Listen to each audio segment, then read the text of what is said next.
So, a very important aspect is deciding what type of service you would like for this.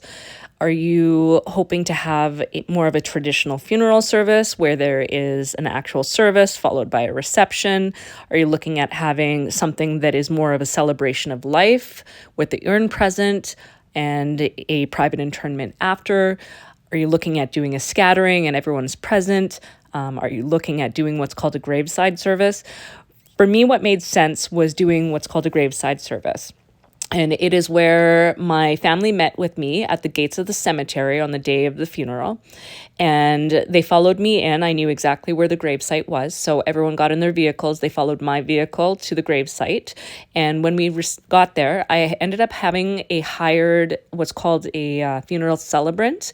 They act very similar to a clergy member, except it doesn't have that religious connotation. And what they do is they specialize in leading funeral services. So they will say some words. If you would like to have any prayers, if you would like to have any songs, any stories, you can work in eulogies. They're there to help guide that service through so that there's not going to be those awkward silences and moments where people don't really know what to do. Following the graveside service, everyone was able to leave. We ended up meeting at a small restaurant afterwards, and it was just a really wonderful day. So it will be up to you to decide what is right for your family and what your service looks like. If you were affiliated through a church, you can contact the church and they will usually assist with using the church in order to have the service, in order to have the reception, etc. If you're not affiliated with a church, then you can look at using other venues. Community halls, restaurants usually will have a large family room.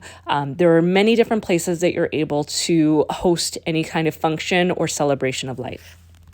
As a helpful tip, you'll also want to consider what you would like your funeral service to look like.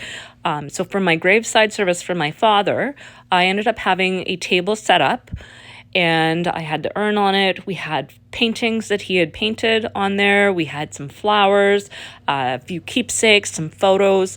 So it's up to you in order to create the environment and the ambience that you would like for that service. Another helpful tip, lean on those around you for supports. Ask them to pick up flowers for the funeral table. Ask them to set up the table for you, to bring mementos, to bring photos, etc.